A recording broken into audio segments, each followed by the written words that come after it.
Alegría, es un gusto y una alegría encontrarnos en esta aula virtual. Les saluda Hernán Rodríguez del equipo del Centro de Estudios y Relaciones Judeocristianas, CERJU.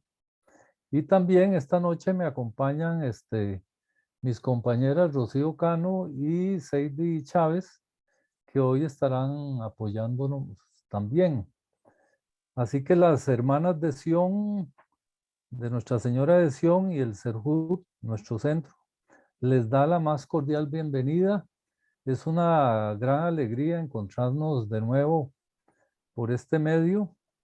Hoy, felizmente, damos inicio a la celebración del mes de la Biblia de Serbuc, el cual vamos a celebrar durante todo el mes de septiembre con gran entusiasmo y alegría. Y qué mejor manera de celebrarlo que hablando y reflexionando sobre diversos temas de carácter bíblico y relacionados con este. Y lo hacemos, bueno, en este caso, otro año más de manera virtual por los tiempos de pandemia que todos conocemos. Y este medio nos permite al mismo tiempo ampliar nuestra audiencia de una manera importante. Hoy iniciamos acompañados y acompañadas por el profesor y amigo nuestro de nuestro centro, Juan Alberto Casas Ramírez, que tan amablemente de nuevo aceptó acompañarnos hoy en este inicio de celebración del mes de la Biblia. Y procedo a presentar a Juan Alberto. Juan Alberto es colombiano, es licenciado en Ciencias de la Religión, tiene una maestría y un doctorado en Teología de la Pontificia Universidad Javeriana de Colombia, donde también es profesor e investigador en el área de teología bíblica. Tiene a su haber una cantidad importante de artículos en revistas especializadas y publicaciones variadas.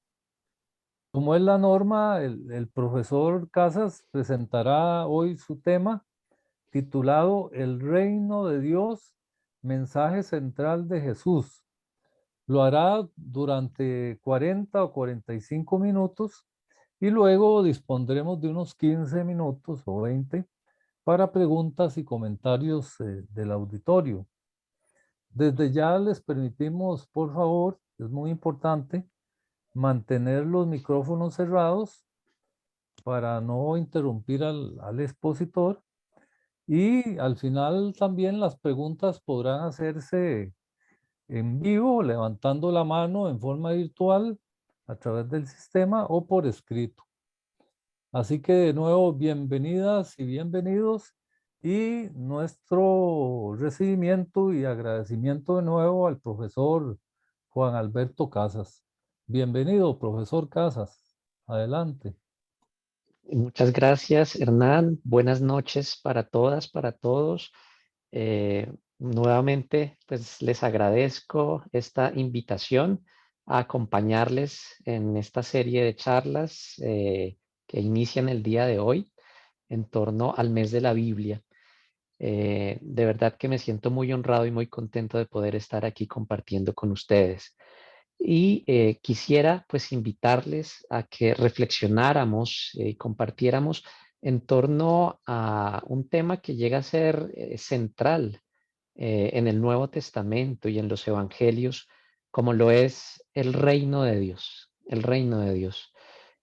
Muchas veces cuando se preguntan cuál es el mensaje central de Jesús, a veces pensamos, y bueno, lo incluyen, pero el amor, el ser bueno, pero en realidad tenemos que ir a lo fundamental.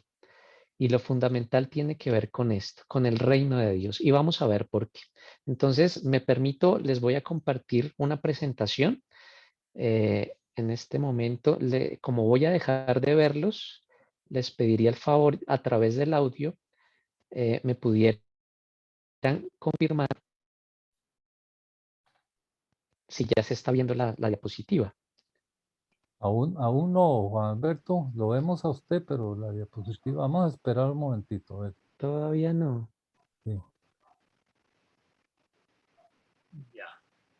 Ya, Ya, ahora sí. perfecto, perfecto. Entonces, este es el tema que les he comentado, el reino de Dios, mensaje central de Jesús o el reinado de Dios. De hecho, cuando miramos el texto en griego, cuando se menciona en el Nuevo Testamento aparece la expresión basileia, tu theou. Algunos lo traducen como reino, otros lo traducen como reinado. ¿Sí? Reino podría ser referencia de pronto a una realidad estática, ¿sí? A un lugar, a un territorio. Reinado haría referencia a una realidad dinámica, a la acción de reinar, a la acción de reinar. Y ambas comprensiones las podemos encontrar presentes también en estas expresiones en griego que encontramos en el Nuevo Testamento. Podríamos preguntarnos, en primer lugar, bueno, ¿y por qué hablar de reino de Dios o de reinado de Dios? Por varias razones. En primer lugar, porque es el mensaje central de Jesús. Si miramos esa expresión a lo largo y ancho del Nuevo Testamento y especialmente en los evangelios sinópticos, es decir, los evangelios de Mateo, Marcos y Lucas, esta expresión aparece 102 veces. En 102 ocasiones encontramos esa aparición, lo que muestra su centralidad, lo que muestra la importancia que tiene tanto para el narrador de los evangelios como para el mismo Jesús, en cuyos labios se pone esta expresión como pues, protagónico de los textos evangélicos. ¿Por qué también hablar del reino de Dios? Nos vamos a dar cuenta, porque para Jesús el reino es lo único absoluto, ante lo cual todo lo demás es relativo. Así lo encontramos en el Evangelio según Mateo, en el capítulo 6, versículo 33. Busquen primero el reino y su justicia, y todo lo demás se les dará por añadidura. El reino llega a ser absoluto, todo lo demás viene a ser añadidura. Aquí hago un paréntesis de entrada. Nos vamos a encontrar en el Evangelio según Mateo que la expresión que más va a aparecer, más que reino de Dios, es reino de los cielos. Parece ser que significan lo mismo, sin embargo, Mateo, recordemos que escribe a una comunidad de procedencia más arraigada en el judaísmo, entonces parece ser que para no pronunciar la palabra de Dios, prefiere decir reino de los cielos, pero estaríamos hablando en principio de esa misma realidad. ¿Por qué más hablar de reino de Dios? Pues lo pedimos en el Padre Nuestro y el Padre Nuestro llega a ser una oración identitaria del cristianismo en general, ¿sí? Y está casi en el centro de la oración del Padre Nuestro. Venga a nosotros tu reino. Pues aquí viene la pregunta. Cuando nosotros le pedimos al Señor que venga su reino, ¿qué queremos decir? ¿Qué estamos pidiendo? Por eso es importante también hablar del reino de Dios. También podríamos decir, porque si la iglesia existe para evangelizar, yo aquí me estoy remitiendo algunos pasajes de la tradición del catolicismo, pero yo creo que puede ser perfectamente extensible a toda confesión cristiana, ¿sí? Toda comunidad creyente, toda comunidad eclesial que se precia de seguir al Señor, de ser discípula del Señor, pues existe para evangelizar.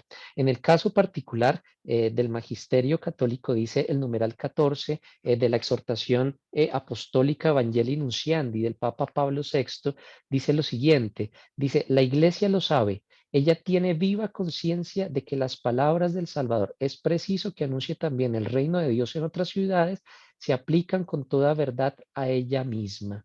Y por su parte, ella añade de buen grado, siguiendo a San Pablo, porque si evangelizo no es para mi propio motivo de gloria, sino que se impone como necesidad. Ay de mí si no evangelizar. La iglesia existe para evangelizar. La comunidad creyente existe para evangelizar. ¿Y qué es evangelizar? Evangelizar es anunciar el reino de Dios. Eso es evangelizar. En la misma exhortación apostólica Evangelii Nunciandi, en el numeral 8 dice, Cristo en cuanto evangelizador anuncia ante todo un reino, el reino de Dios, tan importante que en relación a él todo se convierte en lo demás que es dado por añadidura. Solamente el reino es pues absoluto y todo el resto es relativo, como lo acabamos de decir. Incluso también en el texto del Papa Francisco, en la exhortación apostólica Evangelii Gaudium, la alegría del Evangelio, en el numeral 176, pues se viene a afirmar esta misma realidad. Evangelizar es hacer presente en el mundo el reino de Dios, nada más ni nada menos. Entonces, la iglesia existe para anunciar, hacer presente y servir al reino de Dios. Aquí hay algo que me inquieta y es que si estamos constatando que el reino de Dios es el mensaje central de Jesús, a veces en la vida eclesial se habla de todo, en las homilías, en los sermones, en las mismas acciones pastorales, etcétera. Se habla de todo, pero rara vez se escucha hablar del reino de Dios. Rara vez se escucha hablar del reino de Dios. Y creo que este también puede ser un llamado de atención para nosotros.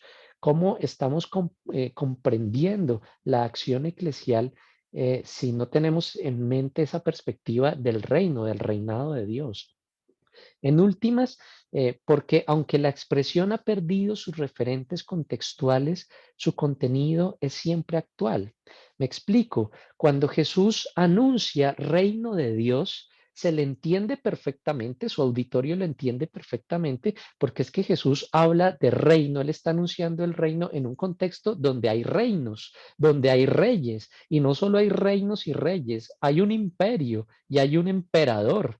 Entonces, en ese contexto se entiende incluso el desafío que Jesús está planteando y ya podemos entender en parte por qué él termina su vida como termina, porque es que anunciar un reino en el contexto de un imperio, eso es decirle al imperio que no funciona, ¿sí? Es decirle al emperador que él no es el soberano absoluto y ya podemos entender por qué termina como termina. Ese es anunciar de esa manera es un delito de alta traición al mismo imperio, ¿sí? El problema es que hoy en día, como ya no escuchamos tanto de reinos, bueno, de pronto lo más cercano, familiar que tenemos, pues se habla del reino británico, del reino de los Países Bajos, pero igual sigue siendo una realidad un poco lejana a nuestros contextos particulares. Entonces, como que se pierde esta comprensión de lo que pudo haber sido en boca de Jesús hace 2000 años en un contexto donde había reinos. Pues vamos precisamente a tratar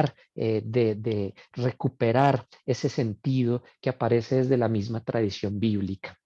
Hay un autor, lo tenemos aquí, él se llama José Antonio Pagola, él escribe alrededor del año 2008 un libro que se llama Jesús, aproximación histórica, y llega a decir lo siguiente, él es biblista de España, dice, lo decisivo en el seguimiento a Jesús no es la pertenencia a la iglesia, ni el cumplimiento más o menos correcto de las obligaciones y prácticas religiosas. Eso no es lo decisivo. Lo decisivo no es ir al culto dominical o incluso diario. Lo decisivo no es simplemente practicar unos rituales, practicar unas obras particulares. ¿Qué es lo decisivo? El esfuerzo por entrar en la dinámica del reino de Dios y su justicia, organizando nuestra vida animados por su espíritu. Eso es lo decisivo. Si nos decimos discípulos de Jesús, pues eso implica también ser discípulos del proyecto de Jesús que se llama Reino de Dios. Por favor, no lo perdamos de vista.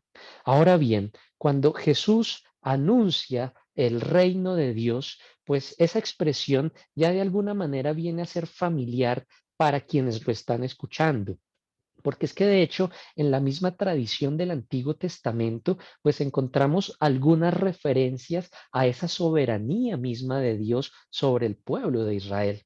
La expresión en sí misma, la expresión reino de Dios, Basileia tu Theou, solamente aparece explícitamente en una ocasión y es en la Biblia griega, en la tradición del Antiguo Testamento, en la versión griega, en la Septuaginta, en el libro de la sabiduría, en el capítulo 10, versículo 10. Dice allá el texto, ella, la sabiduría, al justo que huía de la cólera de su hermano, le guió por caminos rectos, haciendo referencia a Jacob, que está siendo perseguido por Esaú, según los relatos del Génesis, y dice a continuación, le mostró el reino de Dios y le dio el conocimiento de cosas santas, ¿sí? Le mostró el reino de Dios en relación con el sueño que tiene Jacob de la escalera. Recuerden ustedes los ángeles subiendo y bajando antes de su encuentro con su hermano Esaú. Esa es la única, expresión o de manera explícita en el Antiguo Testamento donde vamos a encontrar esta mención al reino de Dios. No obstante, a lo largo y ancho del Antiguo Testamento sí vamos a encontrar alusiones a esta comprensión y a esta expectativa de un Dios que reina sobre Israel. Así lo encontramos, por ejemplo, en la tradición, en la llamada tradición deuteronomista, que colecta, que comprende los libros de Josué, Jueces, Samuel y Reyes. En el libro primero de Samuel, en el capítulo 8, versículos 4-22, vamos a encontrar lo siguiente. Dice él así: finalmente todos los ancianos de Israel se reunieron en Ramá para hablar del asunto con Samuel. Mira, Samuel, le dijeron, ya eres anciano y tus hijos no son como tú. Danos un rey para que nos juzgue así como lo tienen las demás naciones. Samuel se disgustó con esta petición y fue al Señor en busca de orientación. Haz todo lo que te digan, le respondió el Señor, porque me están rechazando a mí y no a ti. Ya no quieren que yo siga siendo su rey. Desde que los saqué de Egipto me han abandonado continuamente y han seguido a otros dioses y ahora te tratan a ti de la misma manera.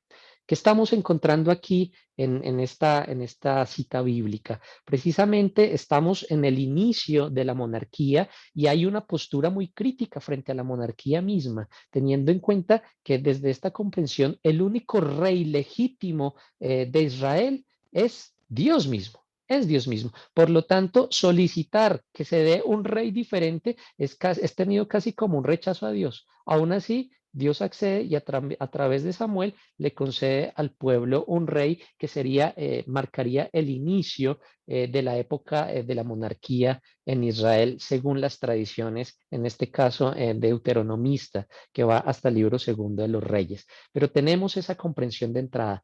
El rey por excelencia, el rey legítimo de Israel es solamente Dios.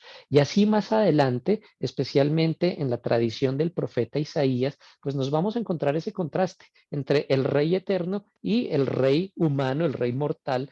Por ejemplo, en el relato de la vocación de Isaías, que está en el capítulo 6, versículo 1 y siguientes, empieza diciendo lo siguiente: en el año que murió el rey Osías, vi yo al Señor sentado sobre un trono alto y sublime, y el borde de sus vestiduras llenaba el templo. Solamente mirando el versículo 1 ya empezamos a encontrar ese contraste. Hay un rey humano, el rey Usías, que ha muerto, un rey humano que ha muerto. Mientras tanto, el profeta está contemplando al rey divino que sigue reinando en el templo. Un rey humano que muere y Dios como rey que reina eternamente y muestra su gloria allá en el contexto de la teofanía que se le presenta a Isaías en el templo. Esta misma idea del reinado de Dios va a tener una fuerza enorme en el contexto mismo del exilio que sucede en el siglo VI antes de Cristo, del año 587 al año 538 antes de Cristo, precisamente porque en ese contexto se acaba la dinastía davídica. La monarquía llega a su fin. Se dice que Sedecías es deportado, sus hijos son asesinados delante de él y a él se le sacan los ojos. ¿Sí? Entonces, con la muerte de los hijos de Sedecías, que seguía la línea de la dinastía davídica, pues se acaba esta secuencia, esta dinastía del rey David, y por lo tanto, pues se empieza a surgir la expectativa de la llegada de un Mesías a la altura del rey David, pero no se sabe por dónde vendrá porque la dinastía se acabó. Entonces se empieza esa expectativa casi teológica o escatológica de que Dios de alguna manera concederá esa llegada de ese Mesías. Y es precisamente también en ese contexto de expectativa donde ese anhelo va a estar unido al deseo de la renovación de la alianza, porque el pueblo empieza a entender que si ha estado en el exilio es debido a su infidelidad con respecto a la alianza misma. Pues aquí vamos a tener, por ejemplo, la profecía de Jeremías, allá en el capítulo 31, versículos 31 al 34, donde él mismo anuncia esa renovación de la alianza que también va a estar muy relacionada con esto que vamos a encontrar en el Nuevo Testamento como el anuncio del reino de Dios. Dice Jeremías allá en el capítulo 31, versículo 31 y siguientes. He aquí, vienen días, dice el Señor, en que haré un nuevo pacto con la casa de Israel y con la casa de Judá. No será como la alianza que hice con sus padres el día en que los tomé de la mano para sacarlos de la tierra de Egipto. Mi alianza con ellos la invalidaron a pesar de yo ser su Señor, dice el Señor. Porque este será la alianza que haré con la casa de Israel después de aquellos días, dice el Señor. Pondré mi ley en su interior y la escribiré en su corazón. Yo seré su Dios y ellos serán mi pueblo. Ya nadie enseñará a su prójimo, ni nadie a su hermano diciendo, conoce al Señor, pues todos ellos me conocerán, desde el más pequeño de ellos hasta el más grande, dice el Señor, porque yo perdonaré su iniquidad y no me acordaré más de su pecado. Desde esta perspectiva de Jeremías se llega a entender que el pueblo, por más que se esfuerce en mantenerse fiel a la alianza, tarde o temprano va a caer. Tarde o temprano va a caer. ¿Por qué razón? Porque ha seguido una alianza que ha sido grabada fuera del mismo, es decir, escrita en tablas de piedra. Pues ahora desde Jeremías y con este anuncio nos vamos a encontrar que solamente la fidelidad del pueblo a la alianza se va a garantizar cuando Dios grabe esa ley, la alianza en el corazón de las personas. Y solamente así se capacitará a cada quien para mantenerse fiel a la alianza del Señor. No existe otra manera. Lo que vamos a encontrar en la tradición del Nuevo Testamento es que es precisamente por la acción del Espíritu Santo que se ocurre esa transformación del corazón de la persona en términos de que utiliza el profeta Ezequiel en el capítulo 36, versículos 26 al 28, una transformación que es de un corazón de piedra a un corazón de carne. Eso hace parte también, esa renovación de la alianza va a ser parte también de esta comprensión del pueblo y de esas expectativas sobre la llegada del reinado de Dios. También nos vamos a encontrar en los textos de Levítico, especialmente en los capítulos 25, del 8 al 15 y más adelante los versículos 39 al 42, que esta expectativa de la llegada del reino de Dios va a estar íntimamente ligada a la llegada del año jubilar, lo que se va a llamar el gran jubileo, cada 50 años, después de la celebración del Shabbat, que es la celebración semanal, después de la celebración anual, que se llama el año sabático, ahora nos vamos a encontrar con la celebración del gran jubileo, que es la llegada del tiempo de la justicia de Dios. ¿Sí? Dice el texto de Levítico en el capítulo 25, versículos 8 al 15. Dice, después contarás 7 semanas de años, es decir, 7 veces 7 años, de modo que el tiempo de las 7 semanas de años te serán 49 años. Entonces harás resonar el cuerno el día 10 del mes séptimo. En el día de la expiación harán resonar el cuerno por todo el país. Santificarán el año 50 y pregonarán la libertad para todos sus habitantes. Este año les será de jubileo. Volverán cada uno a la posesión de su tierra y cada uno de ustedes volverá a su familia. El año 50 les será de jubileo. No sembrarán ni segarán lo que de por sí brote la tierra, y no vendimiarán sus viñedos no cultivados, porque es jubileo, les será santo y comerán el producto que la tierra les da de sí. Este año de jubileo volverá cada uno a su posesión. Si venden algo a su prójimo o compran algo de mano de su prójimo, que nadie engañe a su hermano. Conforme al número de años transcurridos después del jubileo, comprarás de tu prójimo y conforme al número de cosechas anuales, él te venderá a ti. Si tu hermano se empobrece estando contigo y se vende a ti, tú no lo harás servir como esclavo, como jornalero, como forastero estará contigo y te servirá hasta el año del jubileo. Entonces saldrá libre de tu casa él y sus hijos con él y volverá a su familia y a la propiedad de sus padres, porque ellos son mis siervos a quienes yo saqué de la tierra de Egipto y no serán vendidos como esclavos.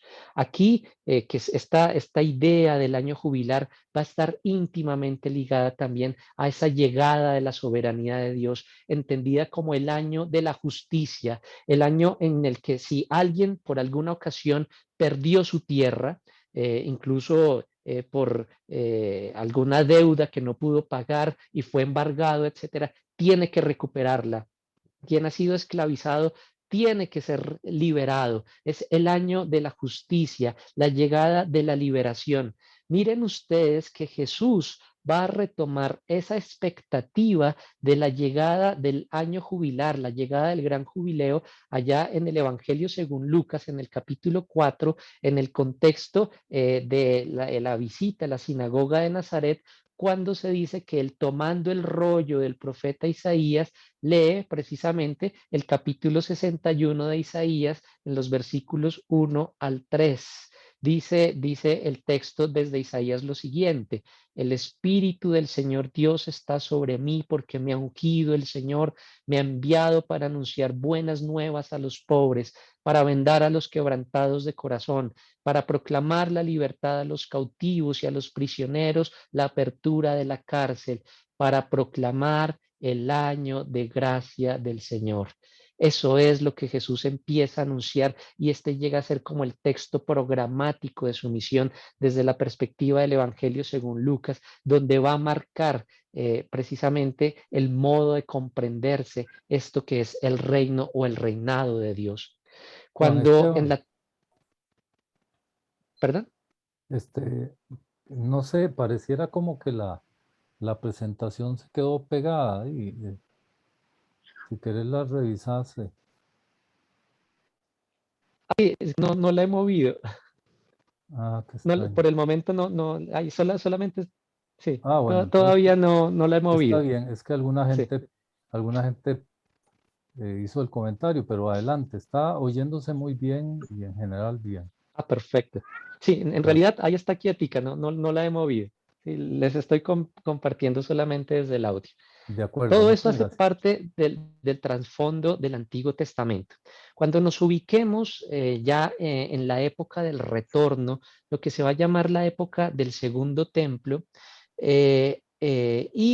cuando inicie una situación muy fuerte en Israel que corresponde al siglo segundo antes de Cristo, durante el dominio de los Seleucidas, donde uno de estos reyes que se llama Antíoco IV Epífanes quiere imponer a toda costa la cultura griega por encima de las tradiciones religiosas del judaísmo, nos vamos a encontrar el surgimiento de textos de carácter apocalíptico, tanto bíblicos como el libro de Daniel, como extracanónicos como el libro primero de Enoc, que van a presentar precisamente esa expectativa de la llegada del reino de Dios de una manera sobrenatural y proveniente del cielo. Así lo vamos a encontrar, por ejemplo, en el libro de Daniel, en el capítulo 7, versículos 1 al 18.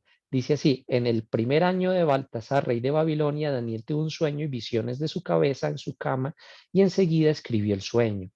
Este es el resumen del asunto.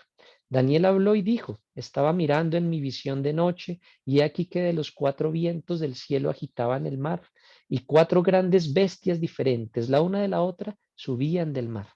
La primera era como un león y tenía alas de águila. Yo estaba mirando hasta que sus alas fueron arrancadas y fue levantada del suelo. Luego se quedó erguida sobre los pies a manera de hombre, y le fue dado un corazón de hombre. Y he aquí que otra bestia, semejante a un oso, se levantó a su lado. Tenía en su boca 3 costillas entre sus dientes, y le fue dicho así: levántate y devora mucha carne. Después de esto yo miraba, y he aquí que otra bestia, como un leopardo, que tenía en sus espaldas 4 alas de ave. Esta bestia también tenía 4 alas, y le fue dado dominio. Después miraba las visiones de la noche, y he aquí una cuarta bestia, terrible y espantosa, fuerte en gran manera. Esta tenía grandes dientes de hierro, devoraba y desmenuzaba, y pisoteaba las obras con sus pies. Era muy fuerte de todas las bestias que habían aparecido antes que ella, y tenía 10 cuernos. Mientras yo contemplaba los cuernos, he aquí que otro cuerno, uno pequeño, crecía entre ellos, y delante de él fueron arrancados 3 de los cuernos anteriores, y he aquí que en este cuerno había ojos, como ojos de hombres, y una boca que profanaba arrogancias. Estaba mirando hasta que fueron puestos unos tronos, y se sentó un anciano de días. Su vestidura era blanca como la nieve, y el cabello de su cabeza era como la lana limpia. Su trono era como llama de fuego, y sus ruedas fuego ardiente. Un río de fuego procedía y salía delante de él. Miles de miles le servían, y millones de millones estaban de pie delante de él. El tribunal se sentó y los libros fueron abiertos. Me salto al versículo 13. Estaba yo mirando en las visiones de la noche, y he aquí que en las nubes del cielo venía alguien como un hijo del hombre. Llegó hasta el anciano de días, y lo presentaron delante de él. Entonces le fue dado dominio, majestad y realeza, y todos los pueblos, naciones y lenguas le servían, y su imperio es un dominio eterno que no se acabará, y su reino uno que no será destruido. Miren ustedes esta imaginación tan grande que se presenta aquí desde la perspectiva de Daniel, donde habla de unas bestias que surgen del mar, 4 bestias que surgen del mar. En realidad, esto, como hace parte del género apocalíptico, pues tiene que ser leído de manera simbólica. ¿Quiénes son esas bestias? Posiblemente hacen referencia a una sucesión de imperios, uno después de otro. Uno después de otro. De hecho, si ustedes miran, quienes tengan la Biblia de Jerusalén, las notas al pie de página de este capítulo 7 del libro de Daniel, se va a decir que la primera bestia posiblemente hace referencia al imperio de Babilonia, la segunda hace referencia al reino de los Medos, la siguiente hace referencia al imperio persa, y la última haría referencia al reino de Alejandro Magno, de la cual ese colmillo que se dice que empieza a aparecer puede ser una indicación en torno a este rey del cual les he estado hablando, que es Antíoco IV Epífanes.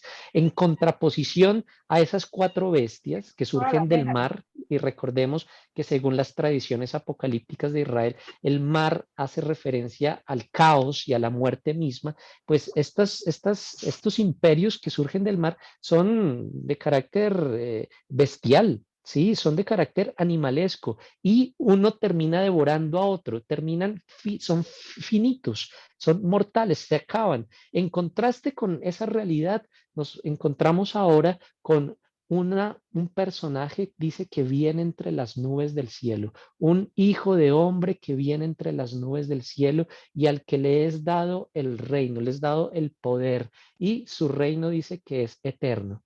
Miren ese contraste, unos reinos que surgen del mar y que se acaban y que son bestiales. En cambio aquí nos vamos a encontrar una perspectiva con rostro humano, que no viene del mar, no viene del caos y de la muerte, viene del cielo, y se dice que su reino no termina, que es un reino eterno, que es un reino eterno. Posiblemente desde el contexto de Daniel, esta imagen que se va a llamar el Hijo del Hombre hace referencia al pueblo mismo, al pueblo mesiánico, que de alguna manera se está anunciando su victoria por encima de estos reyes, de estos reinos que quieren imponerse sobre él. No perdamos de vista esa imagen, porque para muchos en el contexto de Jesús, incluso Jesús mismo cuando él habla de sí como el Hijo del Hombre, ¿sí? Pues puede leerse también en esta línea de Daniel, pero muchos lo esperan incluso desde una perspectiva casi militar. Sí, como un Mesías de corte davídico que llega a imponer, a imponer la soberanía expulsando a Roma, por ejemplo. Cuando nos encontremos con la acción de Jesús, pues nos vamos a llevar una sorpresa porque la acción de Jesús no es de ese corte militar nacionalista.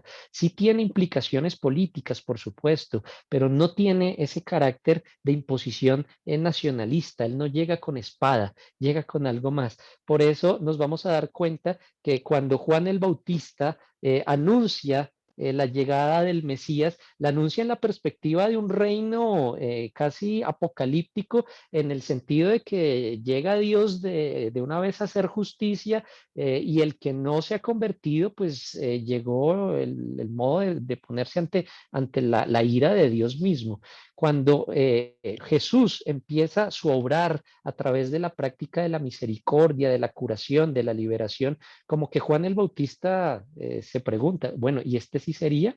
Así lo encontramos en el Evangelio según Mateo, en el capítulo 11, versículos 2 al 15, 2 al 5, perdón. Dice, ahora bien, cuando oyó Juan en la cárcel de los Hechos de Cristo, envió a él por medio de sus discípulos y le dijo, ¿eres tú aquel que ha de venir o debemos esperar a otro?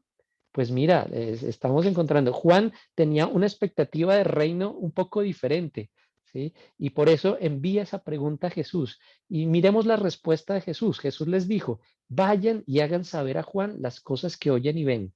Los ciegos ven, los cojos andan, los leprosos son hechos limpios, los sordos oyen, los muertos son resucitados y a los pobres se les anuncia el Evangelio. Pues bien, con ese trasfondo del Antiguo Testamento, digamos unas palabras sobre ese reino que Jesús anuncia, ¿sí? Y que tiene también una contraposición con respecto al mismo imperio, como ya lo hemos dicho. ¿Qué caracteriza ese reino que Jesús anuncia? En primer lugar, debemos decir que Jesús es un obsesivo compulsivo del reino de Dios. Sus palabras hacen referencia al reino de Dios. Sus acciones, a través de esto que estamos viendo, pues son una muestra de que el reino ya ha llegado, ya está aquí. ¿Sí? No son los milagros fin último, no son acciones curativas o liberadores en sí mismas, sino que esas acciones milagrosas son un signo de que el reino ya ha llegado, de que el reino ya está aquí. ¿Sí? Sus palabras, sus acciones, el modo como se encuentra con los demás y los trata, es una muestra de que el reino ya ha llegado. Curiosamente y paradójicamente, a pesar de que todo el tiempo habla de reino de Dios, de que su misión es reino de Dios, sus acciones son reino de Dios, nunca ofreció una definición de reino de Dios. Jesús nunca dijo, el reino de Dios es esto. De pronto, quien se atrevió a dar una definición fue San Pablo, pero en una línea un tanto diferente a la que plantea Jesús. Decía San Pablo, el reino de Dios no es comida ni bebida, sino gozo y paz en el Espíritu. Pero si nos vamos al ministerio mismo de Jesús, él nunca dijo que era el reino de Dios. Nunca lo dijo. Tal vez porque en su intuición y en su experiencia personal, definir es poner límites. Y el reino de Dios no tiene límites, por eso no puede ser definido. Por eso también cuando él habla del reino de Dios no dice el reino de Dios es esto, sino dice el reino de Dios es como, se parece a, es como un sembrador que botó su semilla, es como un pastor que tenía 100 ovejas, es como una mujer que tenía 10 ovejitas, como aquella que echa levadura en la masa. Para hablar del reino de Dios, él recurre a imágenes, recurre a comparaciones, recurre a analogías, recurre a parábolas, porque él descubre que a través del relato, a través de la narración, es posible comunicar una experiencia que va más allá de cualquier discurso teórico sistemático. ¿Sí? Es una experiencia que brota de lo más profundo de su ser, de su encuentro mismo con el Padre. Y así lo vamos a tener allá en el Evangelio que hoy en día sabemos posiblemente fue el primero en ser escrito, las primeras palabras que Marcos pone en boca de Jesús tienen relación con esto del reino de Dios. Dice Marcos en el capítulo 1, versículos 14 al 15. Dice, después que Juan fue entregado, marchó Jesús a Galilea y proclamaba la buena nueva de Dios. El tiempo se ha cumplido y el reino está cerca. Conviértanse y crean en la buena nueva. El tiempo se ha cumplido. Cuando Marcos habla del tiempo, aquí emplea una palabra interesante que es kairos, ¿sí? A diferencia de la palabra en griego cronos, que hace referencia al tiempo que nosotros podemos medir a través de un reloj, de un cronómetro, etcétera, el kairos hace referencia al tiempo en el que Dios actúa, el tiempo de gracia que tanto se había esperado en esas tradiciones de las cuales ya hemos hablado de Israel. Ahora ha llegado el momento. Se ha cumplido el tiempo y el reinado de Dios ha llegado. Ha llegado. Miren aquí que tradicionalmente en algunos ámbitos del cristianismo, cuando se habla del reino de Dios, se piensa que es algo después de la muerte y nada que ver. Aquí desde la experiencia de Jesús, el reino de Dios empieza a acontecer aquí y ahora, aquí y ahora. Pero necesita también unas condiciones particulares para que sea acogido. Y Jesús las está diciendo aquí desde Marcos 2, conviértanse y crean en la buena nueva. ¿Qué significa convertirse? Pues desde lo que la lógica que leímos de Jeremías en torno a la renovación de la alianza, convertirse no depende de un esfuerzo de la persona, porque por más que nos esforcemos difícilmente vamos a mantener esa experiencia. Convertirse es permitir a Dios que transforme el corazón. Entonces, no es simplemente conviértanse, sino déjense convertir por el Señor. Déjense transformar el corazón de piedra en un corazón de carne. Si no tenemos un corazón de carne, difícilmente podemos entender y acoger el reino de Dios. Y lo siguiente, crean en la buena nueva, crean en el Evangelio. Segunda condición, creer en el Evangelio. ¿Y qué es el Evangelio? Más allá que un mensaje para ser repetido, entendido, transmitido, el Evangelio desde la tradición del Nuevo Testamento es la acción misma del resucitado actuando al interior del creyente para llevarlo a construir comunidad. El Evangelio está referido a eso, a una experiencia de transformación del resucitado. Desde la perspectiva del Evangelio de Juan, algo interesante es que en Juan la expresión reino de Dios solamente aparece 2 veces, en contraste con los sinópticos donde aparece todo el tiempo. Aparece en el contexto del diálogo entre Jesús y Nicodemo, y aquí nos vamos a encontrar con otra condición para entrar en la lógica del reino de Dios. Dice en el Evangelio según Juan, en el capítulo 3, versículo 3 y siguientes, Jesús le dijo, en verdad te digo, el que no nazca de lo alto no puede ver el reino de Dios. Y le dice Nicodemo, y bueno, ¿y cómo uno puede nacer de nuevo siendo ya viejo? ¿Puede acaso entrar otra vez en el seno de su madre y nacer? Le respondió Jesús, en verdad te digo, el que no nazca del agua y del espíritu no puede nacer, no puede entrar en el reino de Dios.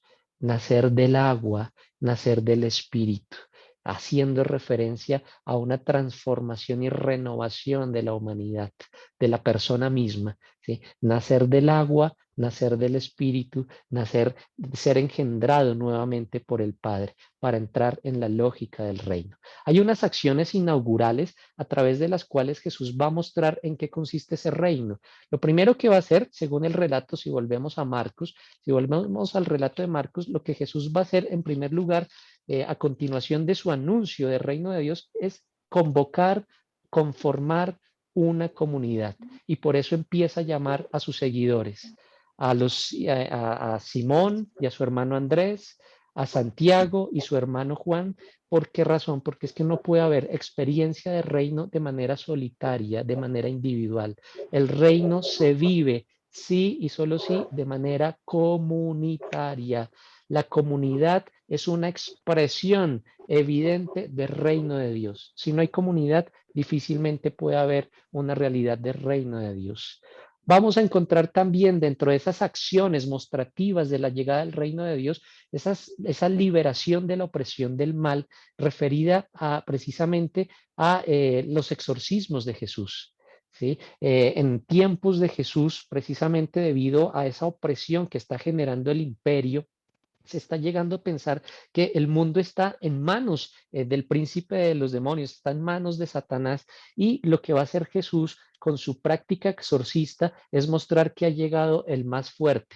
En términos de la predicación de Juan el Bautista, ha llegado el más fuerte que empieza a expulsar las acciones del mal que están en el mundo, y eso va a estar plasmado precisamente en la acción exorcista de Jesús, que también es mostrativa de la llegada del reino. Y también lo vamos a encontrar una y otra vez en ese ejercicio de Jesús a lo largo y ancho de Galilea en su ministerio. Va a ser casi como un coro, un estribillo que se va a repetir una y otra vez. Jesús recorría toda Galilea enseñando en las sinagogas de ellos, predicando el evangelio del reino y sanando toda enfermedad y dolencia del pueblo, mostrando así cómo es que Jesús, y a través de sus acciones y palabras, está mostrando la llegada del reino o del reinado de Dios. Ahora bien, ¿cómo entenderlo mejor si Jesús no lo definió? ¿Cómo entender mejor esta idea de reinado? Eh, Porque Jesús no nos dijo qué era. Lo muestra a través de sus parábolas, da indicaciones sobre la simbólica del reino, pero ¿cómo podríamos, a partir de todos estos elementos, llegar a hablar del reino de Dios? Pues tendríamos que compararlo con los reinos humanos. Y en primer lugar tendríamos que mirar que en un reino común y corriente, pues para que sea reino, lo mínimo que se necesita es que haya un rey. Eso es lo mínimo que se necesita, que haya un rey. Y el que no es rey en cualquier reino, pues resulta siendo súbdito de ese rey. ¿Sí? Entonces, un reino, podríamos pensar, necesita un rey y necesita súbditos. ¿Y cuál es la relación de los súbditos con respecto al rey? Pues es una relación, por supuesto, si se llaman súbditos, es de sumisión, es de obediencia, de obediencia. ¿Y qué va a motivar en muchos casos esa obediencia? Posiblemente el miedo. Claro, si yo no obedezco, me cortan la cabeza; si yo no obedezco, me echan a la cárcel. El miedo es lo que va a suscitar ese tipo de sumisión u obediencia. Pues bien, eh, parece ser que esa analogía no funciona muy bien cuando Jesús habla del reino de Dios. ¿Por qué razón? Porque uno podría pensar de manera automática, pues en el reino de Dios el rey es Dios mismo. Sin embargo, cuando Jesús habla de reino de Dios, nunca dice que Dios sea rey. Nunca dice que Dios sea rey. El modo como Jesús se refiere a Dios es en términos de Abba, Padre, Padre. Pues qué curioso, parece ser que en el reino de Dios no hay reyes, sino que hay un Padre. Y en consecuencia, parece ser que a diferencia de los otros reinos donde hay reyes y súbditos, en el reino de Dios tampoco hay súbditos, hay hijos, hay hijos. Y si bien la relación entre los hijos con respecto a su padre también se da en términos de obediencia, lo que va a motivar la obediencia no es el temor, sino en este caso particular el experimentarse profundamente amados. Y cuando yo me experimento amado, no puedo actuar de otra manera sino amando a quienes me rodean también. Por eso, si yo soy hijo y reconozco que el que está a mi lado también es hijo, pues por supuesto que él va a ser hermano mío. ¿Sí? Y eso significa un modo diferente y alternativo de relacionarnos unos entre otros. Entre los súbditos hay una relación de desconfianza. ¿Sí? E incluso van a querer ascender para llegar más cerca al rey. Y entonces, si para llegar al rey hay que pasar por encima de otro, se pasa. Pero eso en la perspectiva del reino de Dios que Jesús anuncia no ocurre, porque es que el otro es mi hermano, y lo que le pasa a mi hermano me pasa a mí. Y el problema de mi hermano es también mi problema. Es un cambio de la perspectiva del modo como nos relacionamos. Este reino no es un reino donde hay reyes, es donde hay un padre frente al cual todos los demás somos hijos y por lo tanto hermanos. Y eso cambia la lógica totalmente. Totalmente. Cambia el modo como nos relacionamos, cambia el modo como comprendemos a Dios, cambia el modo como actuamos de frente al mundo. Por eso, cuando vamos a los evangelios, Veo que me está quedando poquito tiempo, voy a tratar de agilizar. Cuando vamos a los evangelios, nos damos cuenta de las relaciones que Jesús establece con quienes le rodean, empezando a hablar de los propietarios del reino, a quienes le pertenece el reino. Dice Marcos en el capítulo 10, versículo 13 al 16 lo siguiente: le presentaron unos niños para que los tocara, pero los discípulos los reprendían. Viéndolo Jesús se enojó y les dijo: dejen que los niños vengan a mí, no los estorben, porque de ellos es el reino de Dios. En verdad les digo, quien no reciba el reino de Dios como un niño, no entrará en él. Y abrazándolos, los bendijo, imponiéndole las manos. Aquí tendríamos que preguntarnos, bueno, ¿y qué es un niño para merecer ser el propietario del reino de Dios? ¿Qué caracteriza a un niño para merecer ser el propietario del reino de Dios? A veces caemos en la tentación de proyectar nuestra comprensión contemporánea de lo que es un niño hoy en día a el contexto de Jesús en el siglo primero, y podríamos llegar a pensar, es que un niño es inocente, es que un niño depende de sus padres, etcétera. No necesariamente. Tenemos que mirar qué significa ser niño en tiempos de Jesús. A ese respecto, hace unos años fue descubierta una colección de cartas, se llaman las cartas de Oxirrinco, en Egipto, en las inmediaciones del desierto de Egipto, y una de esas cartas dice lo siguiente: en el mismo contexto en el que Jesús nace y desarrolla su ministerio. Dice así: Hilarión a su hermana Alice, salve, y también a mi señora Verus, posiblemente su suegra, y a Polonario, posiblemente su primogénito. Sepas que seguimos en Alejandría, parece ser que es un obrero, un trabajador que está allá en una de las principales ciudades de la cuenca del Mediterráneo. Y continúa: no te preocupes si ves que todos vuelven menos yo, que me quedo en Alejandría. Te ruego encarecidamente que te ocupes de nuestro hijito, Apolonario, que yo en cuanto reciba la paga os la enviaré. Si por ventura llegaras a dar a luz, mira, parece ser que la esposa de Hilarión, Alice, está en embarazo. Vamos a ver las indicaciones sobre el embarazo. Si por ventura llegaras a dar a luz, caso de ser un niño, deja que viva, pero si es una niña, exponla para que muera. ¡Wow! ¿Qué significa esto de la exposición? De ahí viene una expresión y una práctica que es muy común en el contexto del Imperio Romano, incluso hasta la Edad Media, que se llaman los niños expósitos, niños que son dejados, abandonados, puede ser en un acantilado, en cualquier parte, para que sean devorados por las bestias silvestres, o incluso recogidos para que sean esclavos. Precisamente se está mostrando aquí qué significa ser niño en contexto de Jesús. Un niño es alguien prescindible, es una realidad que puede ser aplastada y no pasa nada. En tiempos de Jesús, ser niño es ser insignificante socialmente. Pues aquí estamos encontrando una clave interesante para entender quiénes son los propietarios del reino, es decir, los que a los ojos de la sociedad son tenidos en nada, son insignificantes, excluidos, marginados, incluso estigmatizados. Eh, eh, pues hoy en día podríamos hacernos esa pregunta: ¿quiénes serían hoy los propietarios del reino de Dios? Si yo quiero entrar en la lógica del reino de Dios, debo buscar a quienes son propietarios del reino, los excluidos, marginados, estigmatizados. ¿Quiénes son ellos en mi ciudad, en mi vecindario? Pues hay que salir a buscarlos para tratar de alcanzar reino de Dios.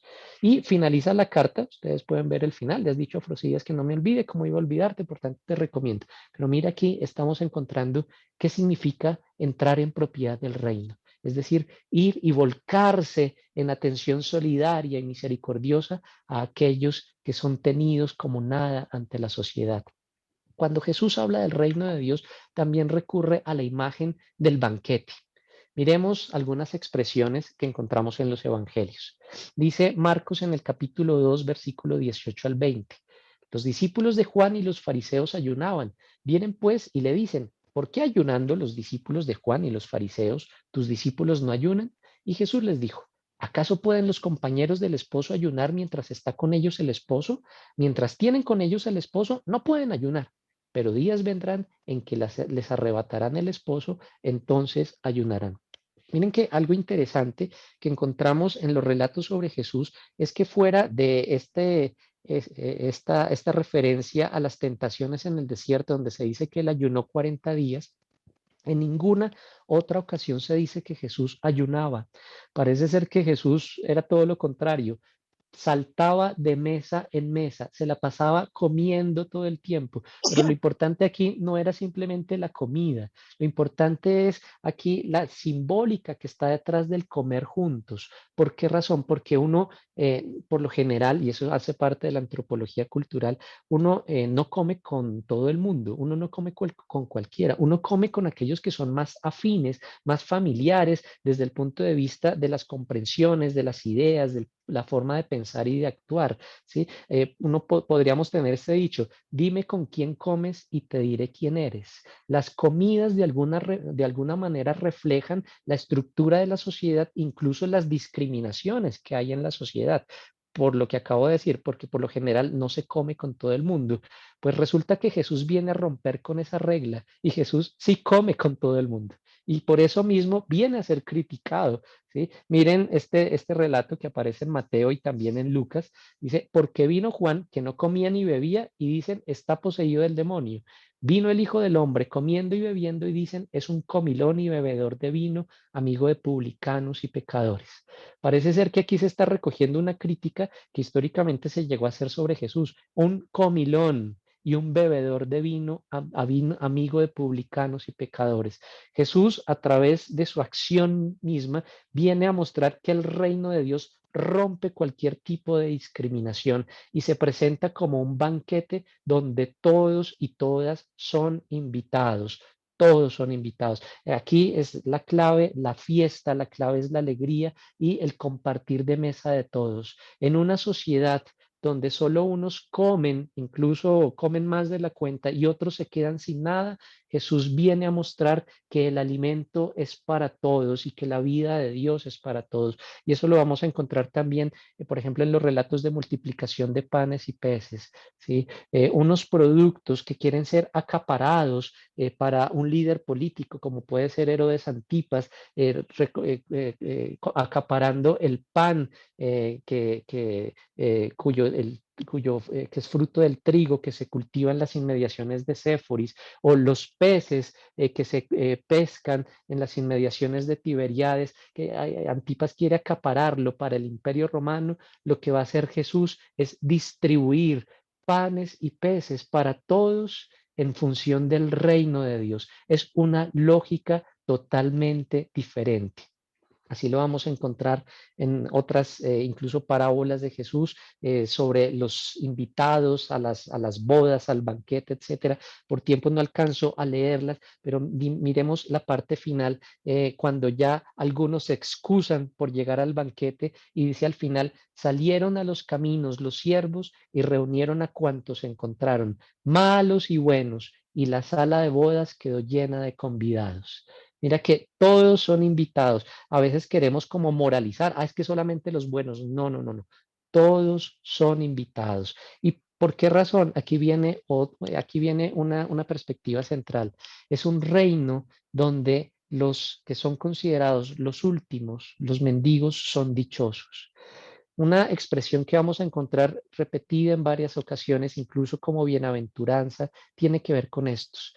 ¿Quiénes son felices? ¿Quiénes son dichosos? ¿Quiénes son bienaventurados? Los pobres. Dice un texto apócrifo, pero que puede estar vinculado con tradición sinóptica. Tomás en el numeral 54 dice, bienaventurados los pobres porque vuestro es el reino de los cielos, retomando también la misma expresión en Lucas 6:20, en las bienaventuranzas de Lucas, las bienaventuranzas de Mateo 5:3, incluso en carta de Santiago en el capítulo 2, versículo 5, la referencia a los pobres. Es interesante en griego, en el griego del Nuevo Testamento, la palabra pobre, hay dos acepciones para decir pobre. Una es penesh, que significa la persona sencilla, honrada, que de pronto tiene su parcelita para poder sobrevivir, sus ovejitas, creo que hay de fondo algo, sus ovejitas, sus gallinitas, etcétera. ¿Sí? Esa es la que está en relación con la palabra pones pobre como penesh,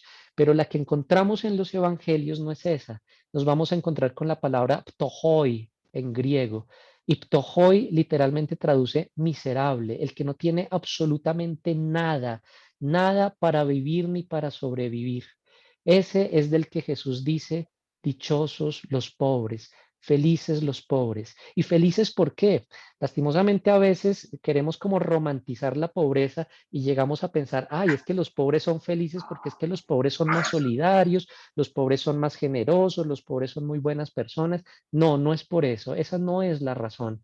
¿Sí? Si Jesús declara felices los pobres y opta por estar al lado de los pobres, es porque ellos son víctimas de un sistema que los ha excluido. Y lo que muestra la praxis de Jesús, que es la misma praxis de Dios en el Antiguo Testamento, es que Él está precisamente con los más empobrecidos, con las víctimas de un sistema que margina, que estigmatiza y que excluye. Por eso son felices y por eso Dios está con ellos.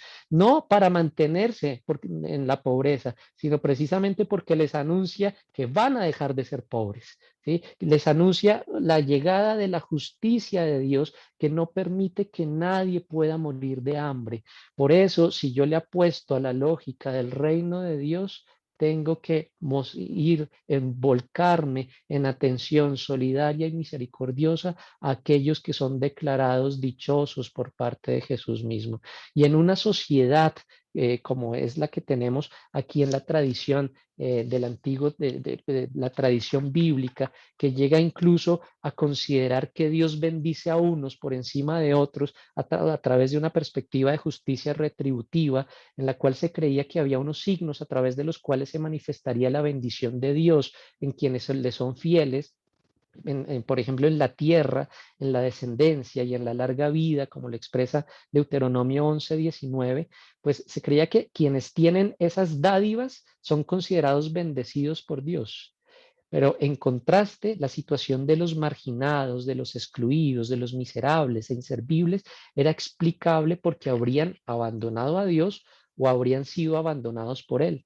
Dios no los habría bendecido con la prosperidad, la riqueza, la salud y la buena fama, ya que se creía que algo malo habrían hecho para merecer su destino. Pues bien, mientras la sociedad halaga a los exitosos y poderosos, el reino que Jesús anuncia contiene un mensaje contrario.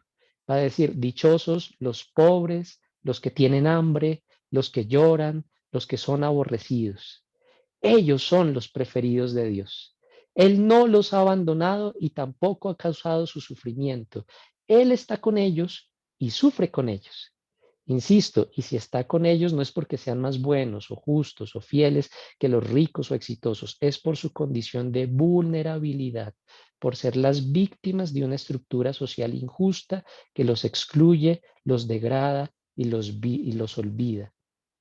Los que no son ni tienen nada, como los niños en el mundo antiguo, son los propietarios del reino de Dios. Podríamos decir que el Dios de Jesús, como un padre bueno, ama a todos sus hijos, pero con un amor discriminado a favor de los pequeños, a favor de los pisoteados, a favor de los débiles. Ellos son los destinatarios primordiales del Evangelio. Incluso, bueno, ya termino con esta indicación, parece ser que ese reino desacomoda, ese reino incluso llega a fastidiar. Miremos este relato que aparece en el contexto del discurso parabólico de Jesús, en el capítulo, el Evangelio según Marcos, capítulo 4, versículo 30 al 32, dice Jesús, ¿a qué asemejaremos el reino de Dios o de dónde tomaremos parábola? Es semejante al grano de mostaza, que cuando se siembra en la tierra es la más pequeña de todas las semillas de la tierra, pero sembrado crece y se hace más grande que todas las hortalizas y echa ramas tan grandes que a su sombra pueden abrigarse las aves del cielo. Cuando miramos esta analogía, esta comparación con respecto al reino de Dios, pues nos imaginamos por lo general pues lo pequeñito que es la semilla y cómo crece. Y a veces la miramos también de una manera muy romántica, que llegan las aves del cielo a anidar en ella y qué manera tan bonita. Pero si Jesús le está hablando a un grupo de campesinos y, por ejemplo, que están cultivando cereales, cebada o trigo, esta idea de unas aves que llegan, pues no va a ser una buena noticia, ¿sí? Porque es que las aves en un cultivo de grano son más bien una plaga, porque llegan a arrasar con todo. Entonces, esto no es que sea tan positivo, de una manera tan romántica como tradicionalmente lo pensamos. Parece ser que el reino llega a desacomodar, así como las aves que llegan a los sembrados, llega a desacomodar, llega a sacarnos de nuestra zona de confort para que seamos capaces de mirar más allá de las cuatro paredes de nuestra existencia muy individual y seamos capaces de pensar en quienes nos rodean. Esa es la lógica del reino y eso es lo que vamos a encontrar también en las acciones de Jesús de curación a las personas que le rodean. ¿Sí? Recordemos que cuando Jesús eh, hace la rehabilitación de la persona, las acciones curativas con las personas que llegan a él, no solo está atendiendo a la dimensión biológica de aquello que está afectando a la persona, sino que también la está reincorporando a la vida social que ella ha perdido. Es una acción de inclusión y por eso también es una muestra del reino de Dios. Bueno, podríamos decir muchas cosas más sobre el reino que Jesús anuncia, sin embargo, creo que ya por tiempo, pues debo finalizar.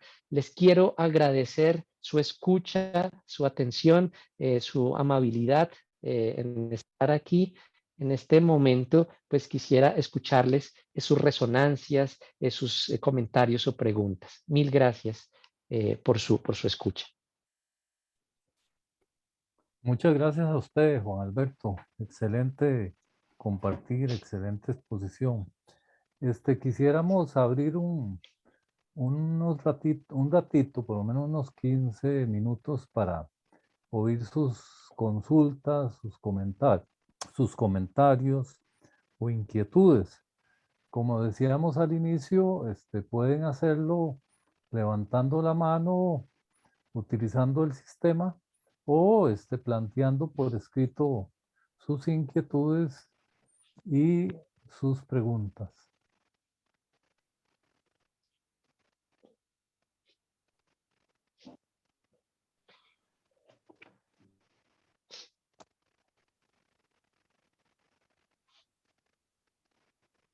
Creo que ahí está apareciendo un comentario y una pregunta de Wilmer Gómez, que dice, excelente reflexión, gracias Juan Alberto. Si evangelizar es hacer presente el reino de Dios, podemos afirmar que las categorías evangelio y reino de Dios son equiparables en los relatos bíblicos, por ejemplo en Marcos. Esa es la pregunta de Wilmer Gómez. Sí, más que equiparables, son correlativos y así lo encontramos allá en el anuncio inaugural de Jesús. Dice, Jesús proclamaba el Evangelio de Dios, que consiste, el tiempo se ha cumplido, el reino de Dios está cerca, conviértanse y crean en el Evangelio. Vamos a encontrar que son expresiones correlativas. Curiosamente, ambas tienen también connotaciones en el contexto del Imperio Romano, tienen connotaciones políticas. En el contexto del Imperio Romano, la palabra evangelio, ¿sí? Una buena noticia, se utilizaba en el contexto de la guerra, por ejemplo, para anunciar una victoria militar y para anunciar el nacimiento del emperador. Así lo encontramos en algunas inscripciones, como la inscripción de Priene, una ciudad en Asia Menor, donde se habla sobre el nacimiento del emperador Augusto como un evangelio para los griegos. Lo que vamos a encontrar es que en las tradiciones del Nuevo Testamento, el evangelio va a hacer referencia a Jesús mismo. ¿Sí? Es decir, no solamente es un mensaje, sino que el evangelio es la persona de Jesús y las implicaciones de la acción de Jesús, del resucitado, al interior de las personas, que incluyen, por supuesto, la apropiación existencial y comunitaria de lo que es el reino de Dios. ¿Sí? Por eso están íntimamente ligados. Y ya lo habíamos dicho, también reino de Dios tiene una implicación política evidente porque se está poniendo como alternativa a la realidad del imperio. Entonces, no es que sean sinonímicas en el sentido de lo equiparables, pero son correlativas. Son profundamente correlativas. El reino de Dios es uno de los núcleos centrales del Evangelio de Jesús mismo y de quienes queremos ser discípulos de Jesús y del Evangelio. Bueno, ahí tenemos dos manos levantadas. Le damos la palabra a Sonia Quiroz. Adelante.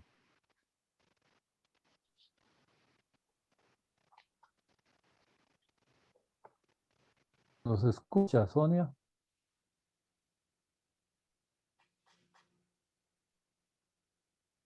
Bueno, vamos a darle la palabra a Melvin Cabero. Adelante, Melvin. Sí, muy buenas noches, profesor, y a Hola, buenas noches. todos los que nos acompañan. Más que todo al inicio que vimos que lo principal el mensaje, por lo menos desde el punto de vista católico cristiano, es el anunciar el reino de Dios. Si no ha habido algún tipo de tergiversación en en el culto, en la misa los domingos, donde lo principal, no digo que no tenga irrelevancia, pero es la Eucaristía, la asistencia asidua los domingos a la misa. Entonces, incluso que se dice que es pecado, no faltar a misa, ¿verdad? Entonces, repito, no es que le esté restando importancia a la Eucaristía, porque es conmemorar nuevamente lo acontecido en la última cena. Sin embargo, no es como que se está desviando un poco el mensaje principal. Eso por un lado. Y lo otro, profesor, con respecto ahí, hasta que si no era un poco osado también de Jesús creer que su mensaje en la época en que él vivió, pues tuviera la aceptación, por lo menos de la mayoría. Lo digo porque es que yo veo que humanamente es muy natural, si él era de Nazaret y conocían a su madre, a su padre, entonces que pudiera llamarse el Hijo de Dios, y lo conocían, sabían desde pequeño quién era. ¿Cómo pretendía Jesús que la gente le fuera a creer? Incluso como cuando él hacía milagros, por eso le decían, y con un razonamiento humano muy entendible, que le decían que era poseído por Satanás. Porque cómo van a decir, si lo conocemos, es una persona que desde toda la vida, y también en ese tiempo el linaje era muy importante. Nazaret, o sea, Jesús no tenía un estatus elevado como para pensar que fuera hijo de Dios. Entonces todo apuntaba en contra de Jesús para creer que él fuera el Hijo de Dios. Entonces, ¿cómo pretendía Jesús también incluso hasta dentro del Sanedrín y los fariseos, con más conocimiento, pues tampoco ellos veían esa posibilidad, ¿verdad? Gracias. Melvin, mil gracias por esto que nos compartes. Es un llamado de atención enorme, tus dos inquietudes para nuestra comprensión del reino reinado de Dios. ¿Sí? Con respecto a la misma Eucaristía o a la cena del Señor, pues no perdamos de vista que surge de la praxis de Jesús y de su comprensión del reino de Dios en cuanto al compartir de mesa, en la cual todos y todas están invitados por igual. Surgiría un olvido del reino de Dios cuando ponemos el énfasis simplemente en la dimensión ritual, en esto que tú comentabas de la dimensión punitiva, es decir, incluso podríamos decir casi mágica, que si no voy entonces me va a pasar esto. Estaríamos generando esa tergiversación al no entender cuál es el corazón de la Eucaristía, en el sentido de que es una celebración de la vida con el resucitado y es una celebración profunda del reino de Dios, de la solidaridad. Lo central ahí es la celebración de la solidaridad. Lastimosamente ponemos a veces el énfasis en cosas que no son y terminamos tergiversándola, como tú muy bien lo dices. Eh, hay un sentido profundamente social que a veces se ha perdido en la misma dimensión celebrativa y nos desvía un poco de esa comprensión del reino de Dios y que es necesario recuperar de alguna manera sin quedarnos en estas arandelas que tú has mencionado, que a veces pareciera ser que en algunas ocasiones ocupan como la parte central, esa dimensión creo que desvía por completo esto. Y lo segundo, por supuesto, con respecto a Jesús, precisamente desde el principio de encarnación, que es un principio teológico que encontramos desde ya en los evangelios, una comprensión de Dios que se hace presente ya no en el imaginario tradicional, un Dios que está arriba mirando la realidad hacia abajo y mandando rayos, bendiciones y maldiciones, desde el principio de encarnación en el cual encontramos que Dios se manifiesta a través de toda carne y a través de la carne particular de Jesús de Nazaret. Eso ya Pablo mismo lo menciona en la primera carta a los Corintios, pues puede generar un escándalo. Y sobre todo cuando, no solo en la persona de Jesús de Nazaret, sino de un crucificado. ¿Sí? ¿Cómo es posible que Dios esté revelando a través de un maldito, de aquel que cuelga de un madero? ¿Sí? ¿Cómo es que se esté revelando a través de este Señor que lo conocemos desde pequeño? Miren ustedes, por ejemplo, en el relato de la visita a Nazaret que encontramos en Marcos en el capítulo 6, versículo 1 y siguiente, la pregunta que surge es precisamente esa, allá en el versículo 3 del capítulo 6 de Marcos. Es que no es este el hijo, este el carpintero, el hijo de María y hermano de Santiago, José, Judas y Simón, ¿no están sus hermanas aquí? Y dice, y se escandalizaban a causa de él. Y se escandalizaban a causa de él. En el griego del Nuevo Testamento, escandalizomai, el verbo escandalizar significa ser tropezado con una piedra, ¿sí? Una piedra de tropiezo que lleva en últimas a perder la fe, ¿sí? Cuando yo tengo una imagen de un Dios totalmente lejano, ¿sí? De un Dios tipo el Zeus olímpico de los griegos, y me encuentro con Jesús, me puedo escandalizar, porque no está acomodado al ideal que yo tengo de Dios. Pero a quienes nos llamamos seguidores de Jesús, pues estamos llamados a tener esa apertura y esa comprensión a la acción misma de Dios, no desde la grandeza, no desde el espectáculo, no desde los grandes acontecimientos, sino a reconocer que está presente desde y que actúa desde lo más pequeño y lo más cotidiano de la vida. Eso es principio de encarnación y que desde lo más pequeño, lo más cotidiano, desde abajo y desde adentro, es donde podemos reconocer la irrupción del reino de Dios en nuestras vidas. Así como la semilla de mostaza que crece en lo oculto sin que nos demos cuenta, pero sigue creciendo, pero sigue creciendo. No llega con espectáculos y shows. Y por eso es chocante el encuentro con Jesús, ¿sí? Porque rompe los imaginarios que podemos tener sobre Dios, rompe con esos imaginarios, ¿sí? La pregunta que hay de fondo es, ¿cuál es la imagen que yo tengo de Dios?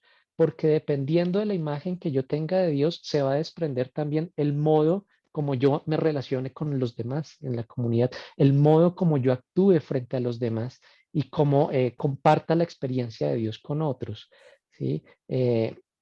Podríamos decir que hay una relación entre el modo de creer y el modo de vivir, ¿sí? Dependiendo del Dios en el que yo creo, se va a desprender un modo de vivir. Si el Dios en el que yo creo es el Dios que anuncia a Jesús, pues en coherencia se espera de mí que yo viva según ese Dios, es decir, haciendo lo mismo que Dios hace, volcándose misericordiosamente en quienes más lo necesitan, volcándose todo Él, vaciándose todo Él, no dejando nada en quienes son excluidos y negados en una sociedad profundamente discriminatoria. ¿Sí? La pregunta es, ¿cuál es el Dios en el que yo creo? Melvin, muchas gracias por esas inquietudes que nos compartes. Son un llamado a atención. Gracias, profesor. Gracias. Gracias, Juan Alberto. Hay varias participaciones así por escrito, agradeciéndote la excelente presentación. Y aquí al final hay una consulta de Sara Ivette Valenciano que señala lo siguiente. Mi consulta es la siguiente. Con respecto a la cita de Pagola, ¿por qué sigue el cristiano en la zona de confort, satisfecho con el cumplimiento de rituales y dejando de lado su participación activa en el acompañamiento de estas personas empobrecidas por el sistema? Un caso concreto es la escasa participación de los cristianos en política para buscar soluciones justas a los problemas del país. Esa es el comentario y a la vez consulta de Iber. Mira, yo tengo exactamente la misma pregunta. Yo tengo exactamente la misma pregunta. No tengo la respuesta, sino que me uno a la pregunta que haces. Si realmente le creemos al Señor, ¿por qué seguimos en nuestra zona de confort? ¿Sí? Y no hablo del cristiano como alguien fuera, sino que me hago la pregunta a mí mismo como examen de conciencia. ¿Sí? ¿Será que yo le creo realmente al Señor Jesús desde su propuesta de reino de Dios? Mira, algo que yo escribía hace unos meses, precisamente para una revista de España, la revista bíblica, en un artículo sobre el reino de Dios precisamente, decía sobre esas implicaciones actuales que puede tener esa comprensión del reino de Dios. Me permito leer rápidamente un apartado.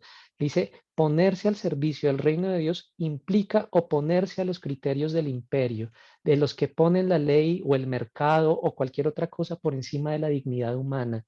No es posible servir al reino y permanecer indiferente ante la injusticia o el dolor de otros. El reino lleva a tomar partido y no concibe ninguna posición neutral. Lleva a denunciar la mentira, a incomodar a los violentos, a los indiferentes, a los corruptos. Quien se compromete en la puesta del reino es consciente de que deja en un segundo plano sus intereses, conveniencias y comodidades, poniendo en riesgo su honra y hasta su propia vida. Ahora, eso no es sencillo, eso no es sencillo, eso no es fácil, pero es ahí donde encontramos el termómetro de nuestra coherencia como discípulos de Jesús. Es ahí donde encontramos, ¿sí? Ahí se pone en juego realmente nuestra fe. No tanto en que sepamos cuestiones bíblicas o doctrinales, que tengamos, que pertenezcamos a una congregación, a una comunidad religiosa particular, sino que se pone en juego precisamente en la lógica en la que nos volcamos en justicia hacia los demás. Ahí es donde se pone en juego. Y eso no es fácil. Es la tarea de la vida si le creemos al Evangelio, ¿no? Gracias. Ahí, Javier, que tiene la mano levantada, parece, y quisiera participar, por favor.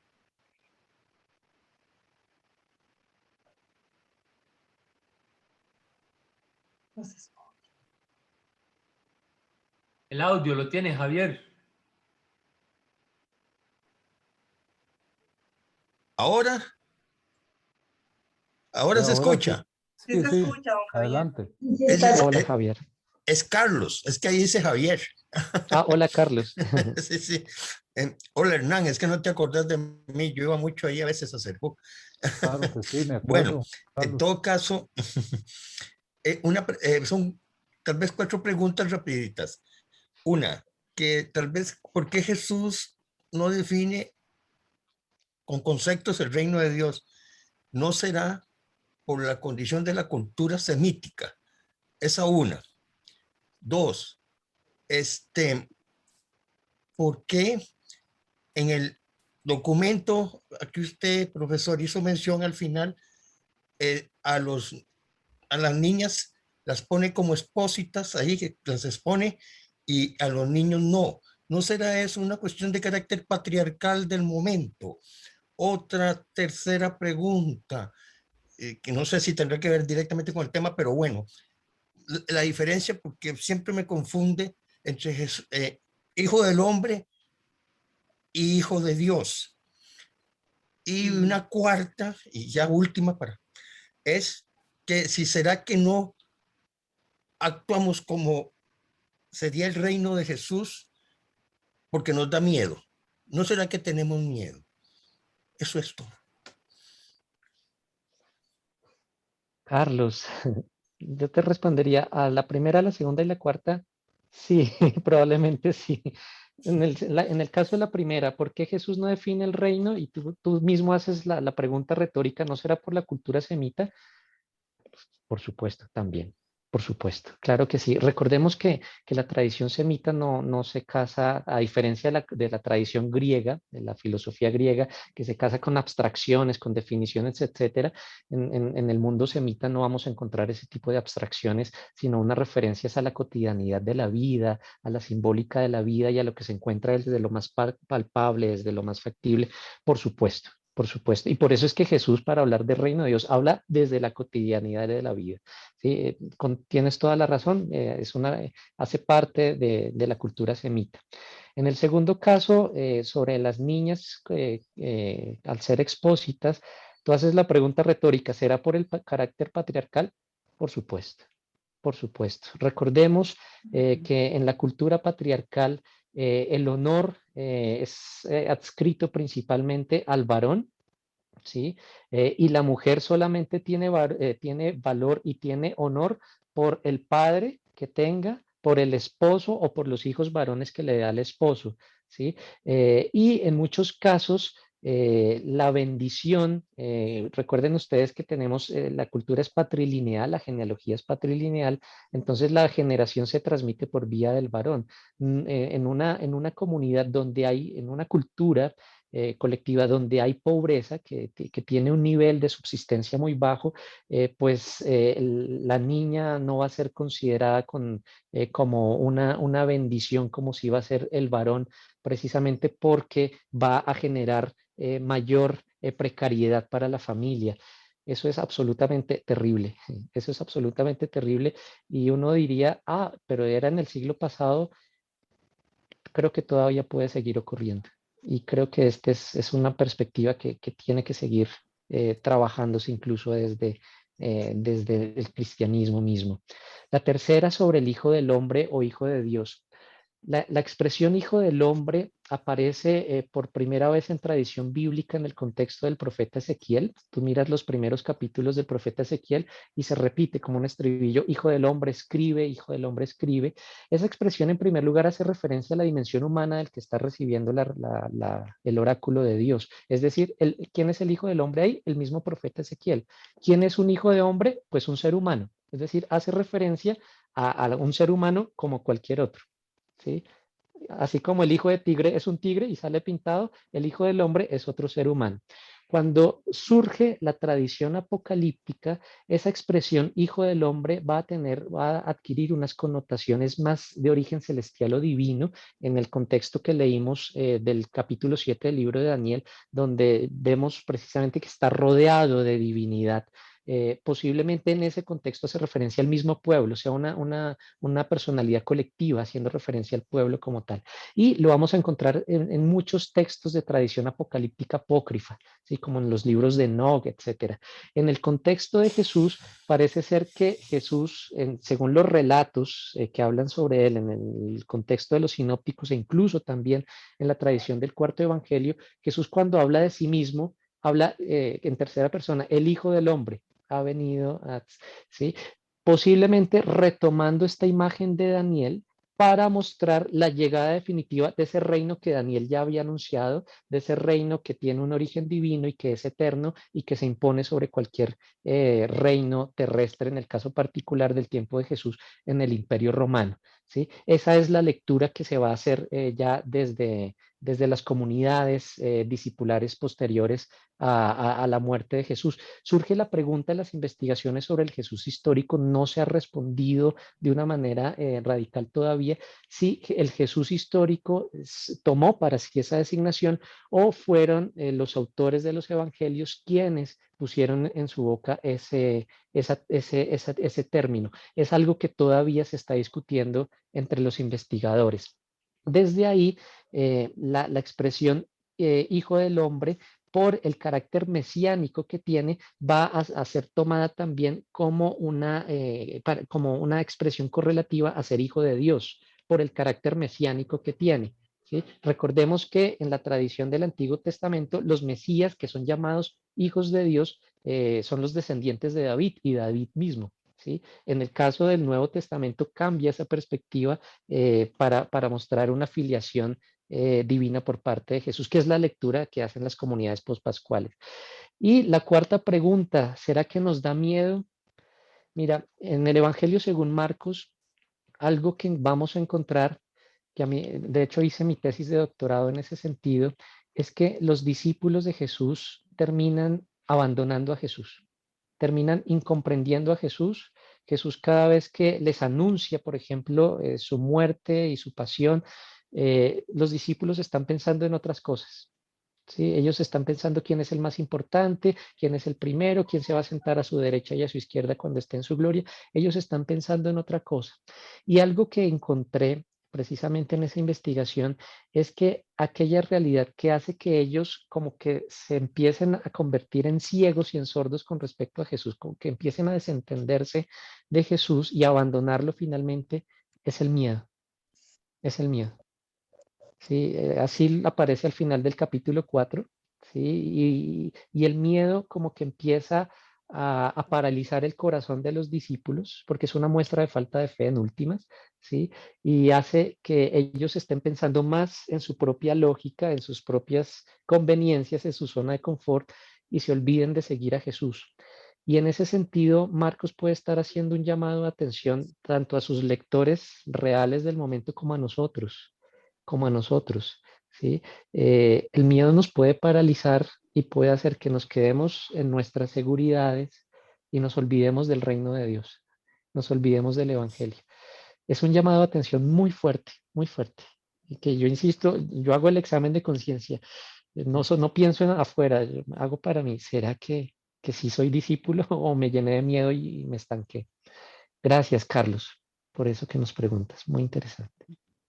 Gracias, Alberto. De nuevo, Sonia Quiroz levantó la mano, no sé si quiere participar. Ujú. Sí, profesor, ¿me oye? Sí, te oigo muy ¿Me bien, oye? Sonia. Bueno, Sí. yo voy a ser un poquito polémica en este aspecto. Está muy bien que, digamos, nosotros alcancemos el reino de Dios que Jesús nos da, pero que lo tenemos que ganar, ¿verdad? No solo como marginados, sino por el amor que pudimos dar al prójimo, ¿verdad? Pero me llama la atención, cómo si se ha hablado en las Sagradas Escrituras o en otro orden de las demás religiones. Un ejemplo, las tres primeras allegadas a Cristo, ¿verdad? Como es el mesianismo, el Islam y todos esos. Si ellos van a estar o sea, con que Dios, el Eterno, es tan amoroso, los va a meter también, ¿verdad? Dentro de ese reino que se pueden ganar, o ellos son totalmente aislados a esto, o el Todopoderoso los pone aparte, o qué. Yo siempre he pensado eso desde muy joven, que ha pasado con esas tres primeras religiones. No nos metamos en el hinduismo ni en eso, que no sé cómo Dios los va a meter en el reino de Dios. Es una pregunta así media ignorante, pero muy polémica. Ay, Sonia, qué bello esto que nos estás preguntando. Dos elementos de tu intervención para precisar. Tú empezabas diciendo es que tenemos que ganarnos el reino. Algo curioso que encontramos en los evangelios es que el reino no es algo propiamente que se merece. Sí, el reino no es algo que depende del esfuerzo de las personas. Incluso a veces utilizamos la expresión es que quiero ser constructor del reino. Pero es necesario matizarlo, es necesario puntualizarlo, porque el reino de Dios ante todo es gracia, es un don. Dios lo da gratuitamente. Y cuando yo digo gracia, estoy diciendo que no depende de algo que yo haga o deje de hacer, no depende de un esfuerzo particular mío, sino que es don. Que por supuesto de mi parte implica acogerlo, abrirme a ese don. Frente a un regalo yo puedo decir gracias o puedo decir no, no lo quiero, pero ya depende de mi libertad.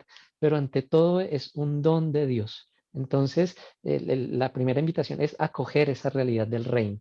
Ahora, frente a lo segundo que está en tu pregunta, bueno, ¿y qué pasa con los que pues no son seguidores de Jesús, no son cristianos y pertenecen a otras tradiciones religiosas?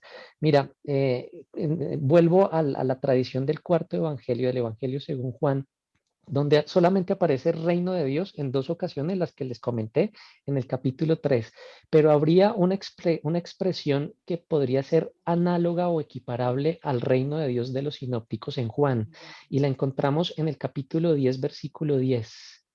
Mientras que el ladrón viene a robar, matar y destruir, yo he venido para que tengan vida y vida en abundancia. Y yo creo que el reino de Dios tiene que ver con eso, con vida y vida en abundancia. Eso es reino de Dios. Allá donde veamos vida y vida en abundancia, así no sean cristianos, así sean de otras religiones, así sean ateos, pero allá donde hay vida y vida en abundancia, allá por supuesto que hay reino de Dios, porque es que el reino de Dios no se reduce simplemente a un ámbito confesional, ¿sí? Solo a los que creen de determinada manera. El reino de Dios inunda la humanidad entera y el universo entero, por supuesto. Allá donde hay vida y vida en abundancia, allá hay reino de Dios. Termino esta intervención comentándoles una anécdota, algo que me sucedió hace muchos años. Yo recuerdo que yo estudiaba hebreo en una universidad aquí en Bogotá por las noches y en el día yo trabajaba como profesor en un colegio y entonces hasta las 3 de la tarde salía del colegio, llegaba a mi casa, comía algo y hacía como una breve siesta preparándome para ir a mi clase de hebreo que era de 6 de la tarde a 10 de la noche en la universidad. Un día era el día del examen, de uno de los exámenes de hebreo, y había llegado a mi casa después del trabajo, hice la siesta y no sé por qué, pero no me desperté a la hora que era. Entonces, ya cuando me di cuenta era demasiado tarde, tuve que salir corriendo a tomar el autobús, estaba lloviendo, yo estaba desesperado, voy a perder hebreo, no sé qué voy a hacer, me toca pagar otra vez. Cuando me subí al autobús, el señor me dice, y yo le pago, y el señor me dice, oiga, bienvenido aquí a este autobús, que disfrute su viaje, qué alegría que pueda estar aquí con nosotros. Yo decía, ¿dónde me subí? ¿Será que me equivoqué? ¿Qué pasó aquí? Y me senté, había un atasco de carros, el tráfico estaba terrible, también por la lluvia, carros que estaban varados en la vía. Y este señor, el conductor, nos empieza a contar chistes a todos. Y nos empezábamos a reír y al señor que estaba varado, en qué le colaboro y todo eso. Mira, fue una experiencia, me bajé del autobús y el señor dice, gracias, espero que haya disfrutado su camino con nosotros, que se vuelva a montar aquí. Y yo, ¿qué es esto? Mira, ese día perdí, pues no alcancé a llegar al examen ni nada, pero ha sido la mejor montada en autobús de mi vida.